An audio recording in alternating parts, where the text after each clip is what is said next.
Now we are going to talk about the second category of genes that if they malfunction, if the product of genes malfunction can result in cancer or neoplastic transformation.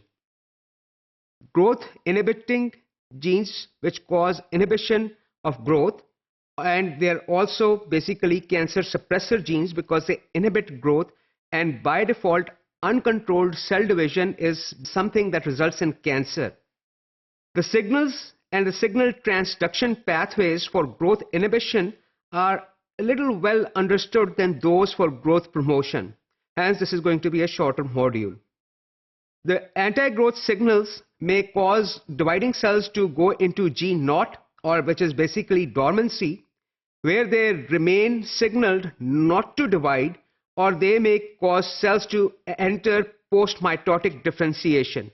What are post-mitotic cells? Cells that have become so specialized that they no longer have the ability to divide.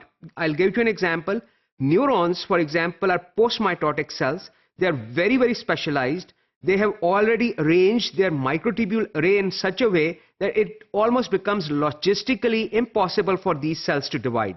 So here's an example of terminally post-mitotic cell. One of the very important growth inhibition gene products is RB protein. We have talked about this protein, retinoblastoma protein. It acts as a brake, prevents cells from going from G1 to S phase. RB retinoblastoma was first tumor suppressor gene that was identified. RB gene product is a DNA binding protein and is ubiquitously expressed. Ubiquitously means it is expressed in all cells. It's present everywhere. So it binds DNA at specific location. It is going to prevent other transcription factors and RNA polymerases from binding that gene regulatory element, preventing the expression of the adjacent genes. Hyperphosphorylated active RB serves as a brake from G1 to S phase transition. So if there are fewer molecules of phosphate attached to RB protein, it is active and it will bind DNA. Hyperphosphorylated, if RB protein has a lot more phosphate groups attached to it, it will prevent RB retinoblastoma protein from binding the DNA and allowing the transcription of those genes that result in cell division. Hypophosphorylated RB binds transcription factor E2F. I'll show you a schematic of this too. So when the RB protein has fewer phosphate groups, it can bind a transcription factor called E2F, and it will prevent that transcription factor E2F from working.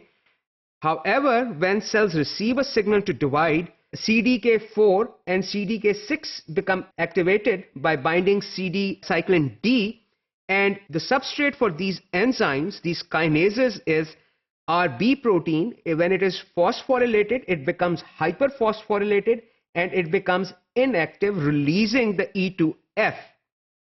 Here I would also like to mention RB is target of some oncogenic viruses that when they're intracellular parasites, they enter the cell, and it is in their interest that the more copies the host cell makes, the more copies of virus will be able to make of itself. So these viruses have evolved a strategy to sequester or neutralize RB protein so the cells can divide in an uncontrolled fashion, promoting viral replication. Here is the schematic I promised I'll show you. Growth factors, the factors that activate cell cycle, they result in phosphorylation of cyclin E and D.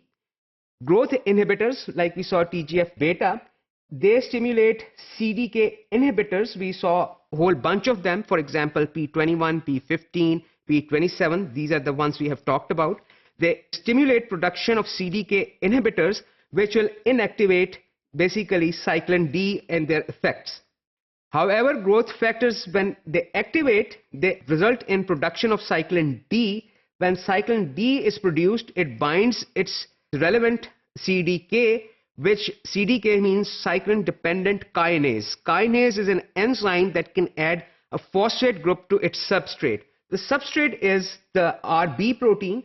So here the retinoblastoma protein, once the CDKs are activated, is phosphorylated, and E2F, a transcription factor, now can bind DNA uninhibited and result in genes whose products basically are the ones that are required for S phase, which would be, for example, DNA polymerase.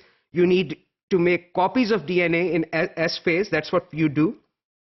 And when the signal is not there, phosphatases will remove these phosphate groups, and RB will lose, after losing these phosphate groups, will become active, and it will bind E2F, the transcription factor, and it will sequester it at the site, and it will block the transcription of S phase genes.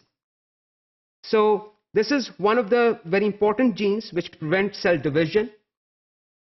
So I would also like to mention about retinoblastoma disease, since we have talked about RB. So there are two forms of this disease, the familial form and the sporadic form.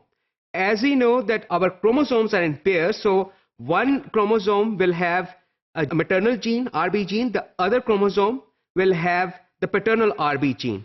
So in familial form, for example, an individual has inherited a single copy of mutant gene, and this of course was passed from one generation to next. Here's the zygote.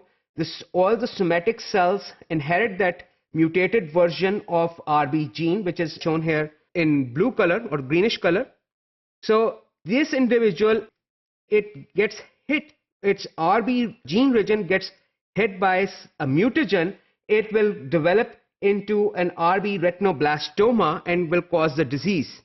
In sporadic form, an individual inherits both the normal copies of the gene, and in this case the individual will have to get its RB gene mutated, both the RB genes, the maternal and paternal version of this gene, in order to develop this retinoblastoma. So there are two different versions of retinoblastoma, familial form and the sporadic form. There's another tumor suppressor gene that we have talked about, APC, adenomatous polyposis coli. It pairs up with the destruction complex, which basically destroys beta-catenin, any extra beta-catenin that is not associated with cell adhesion molecules, for example, EC-adherin. So beta-catenin is destroyed if it is not associated with cell adhesion molecules. Once the cell receives a signal, I hope you remember the Wnt signaling we have talked about when we were talking about signaling. It receives the signal, it causes dissociation of the destruction complex, and beta-catenin survives. It enters the nucleus, and it basically binds, it acts as a transcription factor, and it basically recruits RNA polymerase and production of gene products result in cell proliferation. If there's a problem, there's a mutation in APC gene, it will result in a destruction complex that cannot function, it's non-functional. Beta-catenin will be produced, and it will also result in cell proliferation. Here I would like to mention that 70 to 80% cells, cancer cells in colon for example, have a mutation in APC gene. So we have talked about the next category of genes, the genes that suppress formation of cancer. We'll continue our discussion of neoplastic transformations in the next module.